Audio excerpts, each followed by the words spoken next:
Sa kagustuhan nga po mga idol ng Boston Celtics na madepensahan ang kanilang kampeonato next season, gumagawa na nga sila ng paraan upang mapalakas ang lineup. At sinimulan nga nila ito sa pagkuha ng dalawang bagong manlalaro sa katatapos pa lang na NBA draft. Una nga po ay ang kanilang nakuhang 30th overall pick na si Baylor Sherman na isang sharp shooter sa college na nag-average ng 18 points per game sa kanyang 45% shooting last season. Samantala, ang pangalawang player naman ay ang kanilang 54th overall pick na si Anton Watson na isang 6'8" small forward na nagtatala ng 14 points per game sa kanyang 41% sa 3-point line. Yes mga idol, sa kanilang stats pa lang masasabi natin parehong shooter ang dalawang nakuha ng defending champion since gusto nga po nilang mapa-improve ang kanilang bench scoring. Sisiguraduhin rin naman ang kanilang team na mapapanindigan nila ang pinangako sa kanila ng mga fans na madedepensahan nila ang kanilang titulo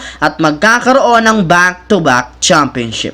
Samantala, ngayon nga pong tapos na ang NBA draft, pwede na ngang mag-focus ang front office ng Lakers sa pakikipag-trade talks sa ibang team para makagawa ng trade. Syempre, maliban sa trade, isa rin naman sa prioridad na gawin ng kanilang team ngayon, lalo na ni Coach J.J. Redick, ay ang pagkuha ng mga bagong manlalaro sa free agency. Mas madali rin naman para sa kanila ang mag-recruit ng mga free agent na player kesa makipag-usap sa ibang kupunan. Kaya ito ang unang-unang gagawin sa susunod na linggo. Sa katunayan, base sa ibinulgar na balita, meron na rin naman nga pong listahan ngayon ng mga available na player ni J.J. Redick na pwede nilang kunin. Yes mga idol, always ready ngayon ang kanilang bagong head coach, gayong gusto nga po niyang makabuo ng magandang lineup. At una sa listahan ay ang sentro na si Jonas Valanciunas na isa ng ganap na free agent matapos ang kanyang kontrata sa Pelicans.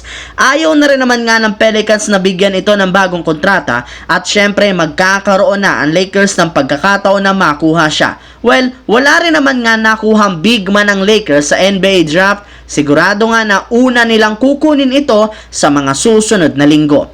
Sa kabilang banda naman, katulad nga po ng napag-usapan natin, tuluyan na nga pong tinanggihan ni Kentavious Caldwell-Pope ang kanyang player option sa Denver Nuggets. Magiging isa na nga itong ganap na free agent sa pagbubukas ng market sa July. At kahit man may chance ang Nuggets na pabalikin ito sa pagbibigay sa kanya ng bagong kontrata, malabo rin naman nga itong mangyari dahil mas gusto nga nitong makakuha ng malaking sweldo, which is hindi na nga kayang ibigay pa sa kanya ng Nuggets. Kaya dahil dyan, may mga nabanggit na rin naman na team na gusto siyang kunin at papirmahin kagaya ng Orlando Magic at Dallas Mavericks na gustong kunin sa isang sign and trade deal. Base nga dito, balak nga pong gamitin ng Mavericks ang kanilang shooter na si Tim Hardaway Jr. upang masungkit ito. Meron rin naman nga itong sapat na experience sa pagkuha ng kampeonato plus mapapakinabangan pa siya sa shooting, kaya siguradong hindi nga po nila pagsisisihan kung sakali mang kunin nila siya ngayong off-season. So yun lamang mga idol ang ating bagong video na ating pinag-usapan ngayon dito sa aking YouTube channel. Once again, this